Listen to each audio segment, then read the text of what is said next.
प्रवक्ता भारतीय जनता पार्टी के हमारे साथ हैं।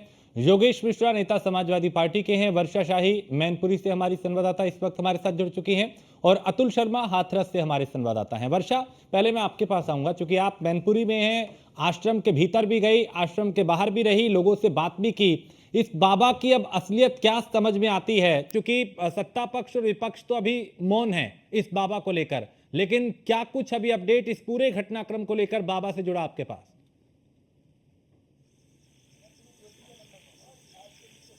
वर्षा,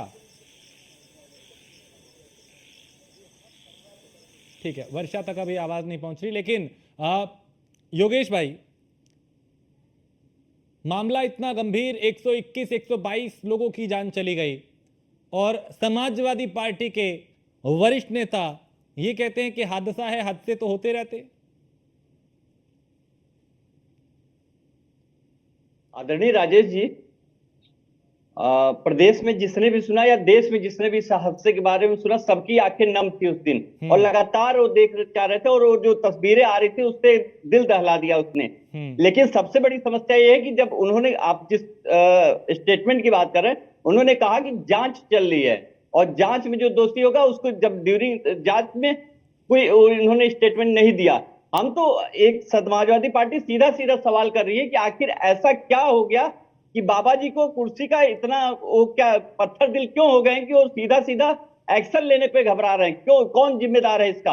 अगर खराब स्वास्थ्य व्यवस्था थी, अस्पतालों में आपके पास एम्बुलेंस नहीं थी, जो डेड बॉडी थी उनको ले जाने के लिए आपके पास एम्बुलेंस नहीं थी, 100 वाहन नहीं थे, तो उस पर बताइए ना, इलाज की बात करिए। हम तो कह रहे हैं कि जो प्रशासनिक अमला जिम्मेदार है उस पर भी तो करिए ना। आप दावा करते हैं पूरे विश्व की सबसे बड़ी, पूरे प्रदेश की, देश में सबसे बड़ी स्वास्थ्य व्यवस्था है हमारी उत्तर प्रदेश की, लेकिन वो जो स्वास्थ्य मंत्री हैं उनकी व्यवस्थाएं धरी की धरी रह जाती हैं। जब पीएचसी में, सामुदायिक केंद्र में लाशें गई, लोगों को इलाज के लिए ले जाया गया तो इलाज के अभाव में दम तोड़ दिया लोगों ने, तो उस पर सवाल खड़ा कर रहे हैं साहब। मैं कह रहा हूं कि बिल्कुल इसमें राजनीति समाजवादी पार्टी नहीं कर रही है, लेकिन बस अपने मुख्यमंत्री से इतना कह रही है कि आप कार्रवाई क्यों नहीं कर रहे हैं? जो जिम्मेदार लोग हैं, प्रशासनिक अमला क्यों फेल हो गया साहब आपका? बाबा जो के नाम से आप लोग भी बच रहे हैं योगेश मिश्रा। सवाल यही है कि आप लोग नहीं बच रहे हैं। कहां अखिलेश यादव ने कहा कि बाबा को गिरफ्तार कीजिए? कहां रामगोपाल यादव ने कहा? कहां किस समाजवादी पार्टी के किसी एक बड़े नेता ने, बता दीजिए आप, कहा हो कि भाई बाबा को गिरफ्तार करें, बाबा की गिरफ्तारी होनी चाहिए, बाबा पे कार्रवाई कीजिए? बताइए, कोई एक नाम ले दीजिए मेरे पास।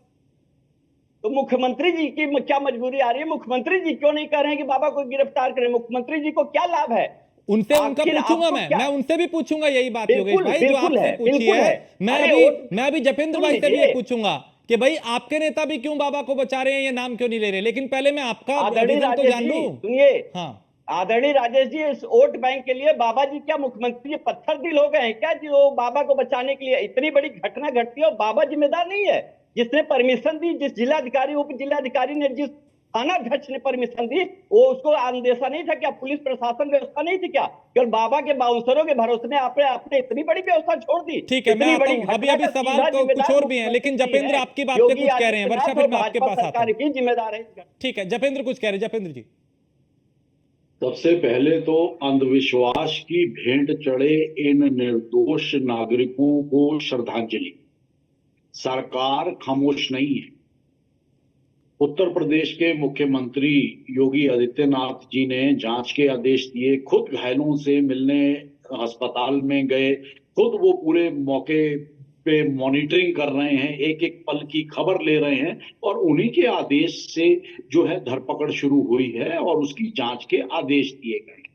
और दूसरी तरफ जो धर्म को बेचने वाले धंधेबाज हैं, जो धर्म की आड़ में हमने पिछले 6-7 वर्षों में देखा कि कितने लोगों को जेल भेजा गया, तो ये जेल भेजने का सिलसिला पहले तो कभी नहीं जारी हुआ था। ये आज भारतीय जनता पार्टी की सरकार में क्यों जारी हुआ? या बाकी सरकारें या बाकी नेता जो आज भी इन्हें समर्थन देते हैं और एक वोट बैंक के रूप में इस्तेमाल करते हैं, या अपना उल्लू सीधा करके निर्दोष नागरिकों को बलि का बकरा बनने देते हैं, वो कभी भी नहीं बोलेगी तो केवल भाजपा बोलेगी, कार्रवाई करेगी तो केवल भारतीय जनता पार्टी की सरकार करेगी, लोगों को अंधविश्वास के प्रति सचेत करेगा तो मीडिया करेगा, और लेकिन ये कभी कुछ नहीं बोलेंगे, खामोश रहेंगे, तो निसंदेह ढोंगियों को, धर्म को धंधा बनाने वालों को, अंधविश्वास की आड़ में निर्दोष नागरिकों को काल के गाल में बेचने वाले इन लोगों को सामने आना चाहिए, अपनी जिम्मेवारी लेनी चाहिए और अपने कम से कम अपनी मानवता के कर्तव्य का तो निर्वाह करना चाहिए। ये ढोंगी बाबाओं की पोल तो यही खुल जाती है जब वो इस तरह से पीठ दिखा के भागते हैं और वो लोग काल के गाल में समाते हैं और उसके बाद कोई भी किसी भी तरह से विपक्ष के लोग उनके खिलाफ बोलने की जगह ऑन स्क्रीन उनकी फेवर में बोलते हुए शासन प्रशासन और सरकार पर हमला करते हुए दिखाई देते हैं, तो असलियत तो अपने आप खुल जाती है। लेकिन जपेंद्र जी, सरकार आपकी है, बाबा पे तो आप भी बोलने से बच रहे हैं, आप लोग भी। अभी आपने तो इनडायरेक्टली फिर भी बोला कि इस तरह के ढोंगी बाबाओं को आगे आना चाहिए, लेकिन पुलिस ने एफआईआर में बाबा का जिक्र तक नहीं किया। सवाल लोग पूछते रहे, पत्रकार पूछते रहे पुलिस के आला अधिकारियों से भी कि भाई बाबा को क्यों नहीं आप लोग गिरफ्तार कर रहे हैं, उनका नाम क्यों नहीं है। तो वही रटी रटाई बात की जांच होगी, जो जिससे जरूरी होगा पूछताछ करेंगे। दो चीजें समझिए। अभी एफआईआर लॉन्च हुई है, फर्स्ट इंफॉर्मेशन रिपोर्ट। तो फर्स्ट इंफॉर्मेशन रिपोर्ट का ये मतलब नहीं है कि उसमें से कोई दोषी बन जाएगा। जैसे जैसे इन्वेस्टिगेशन आगे जाती है सबका रोल निकलकर सामने आ जाता है। अगर उसमें कहीं बाबा की लापरवाही, बाबा के टीम के सदस्यों की, आयोजकों के साथ उनकी जो भी उनकी कन्वर्सेशन है, उस कन्वर्सेशन के आधार पे चीजें इन्वेस्टिगेशन में निकल के आएंगी, तो फिर वो चाहे छोटा नाम हो बड़ा नाम हो, सभी के खिलाफ कार्रवाई होगी और सबके फाइनली एफआईआर में नाम रजिस्टर्ड होंगे। ठीक है, मैं योगेश भाई आपके पास आता हूं। वर्षा मैनपुरी आश्रम के बाहर से इस वक्त हमारे साथ हैं। वर्षा, इस बाबा के आश्रम के भीतर भी आप गई, बाहर से भी आपने कवर किया। अभी तक बाबा कहाँ है कुछ पता नहीं, लेकिन इस बाबा को लेके सियासत भी हो रही है, कोई कुछ खुल के नहीं बोल रहा। अभी तक इस पूरे प्रकरण में क्या कुछ हुआ? देखिए, जिस तरह से बाबा के आश्रम के बाहर मैं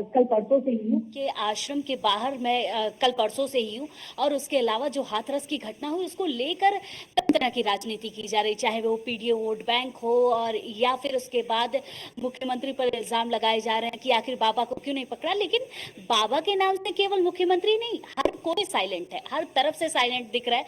और उनके जो भक्त आ रहे हैं, जो देखिए राजेश, क्योंकि जिस तरह के भक्त उनके आ रहे हैं, ये देखकर तो लगता है कि ये असली वोट बैंक है, क्योंकि नॉर्मल लोग हैं, वो मासूम लोग हैं जो कहीं ना कहीं दुखी थे और फिर उसके बाद इनकी बातों में आकर इन्होंने बरगला लिया। ये लाखों की संख्या में भीड़ इकट्ठा होती है, तो जाहिर सी बात है कि बाबा को पकड़ना बड़ा ही मुश्किल हो रहा है। देखिए, पुलिस विभाग जा तो रहा है, एसओजी टीम भी जा रही है अंदर, लेकिन वापसी आते समय ये खाली हाथ आ रहे हैं। तो ये देखते हुए साफ तौर पे कहा जा रहा है कि शायद कुछ ना कुछ तो बड़ा है, जिसकी वजह से अभी तक चीजें देखने को मिल रही है। देखिए, बाबा जिस तरह की राजनीति कर रहा है उसका लेवल भी अलग है। जब बाबा की बात करते हैं तो बाबा तो वो ब्रह्मा है, वो ब्रह्मलीन है, वो ब्रह्मलीन है, वो नारायण हरि है। भक्त यहाँ तक झगड़ा करने को तैयार है कि हम जान दे देंगे अपनी इनके लिए। आप इनके बारे में मत बोलिए, आप इनको बाबा नहीं कह सकते, ये परमेश्वर है। परमेश्वर में तो हर किसी को विलीन होना है। ये सृष्टि का वो अंत होगा तो ये बाबा ही रहेंगे और कोई नहीं रहेगा। मतलब इस हद तक की बातें, इस हद तक लोगों को बाबा ने बरगला रखा है, इस हद तक लोग इसके नाम से चीजें कर रहे हैं। देखिए, यहाँ तो ऐसे ऐसे भक्त भी आए जो बाहर से आरती करते थे डेली, कि बाबा तो हमें सपनों में दिखते थे।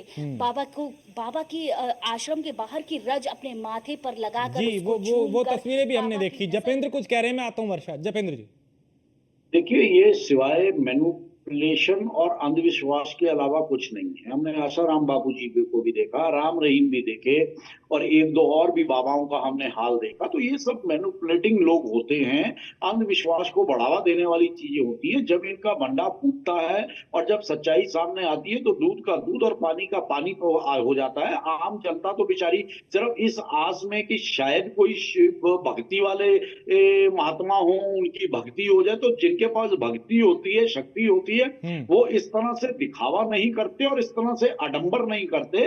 निश्चित तौर पर ये एक जागरूकता का विषय तो है ही, लेकिन उससे ज्यादा विषय ये एक जो मैनिपुलेटिंग और कहीं ना कहीं लोगों को अंधविश्वास के मकड़ जाल में फंसाने का है।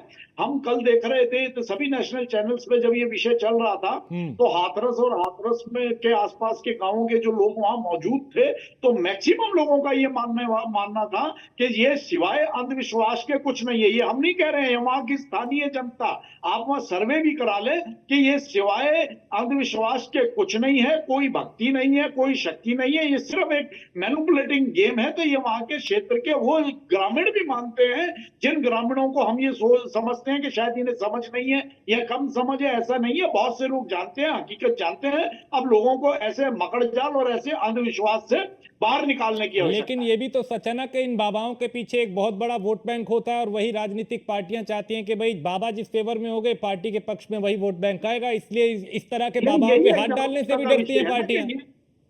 ये बेचारे जानकारी के अभाव में या अंधविश्वास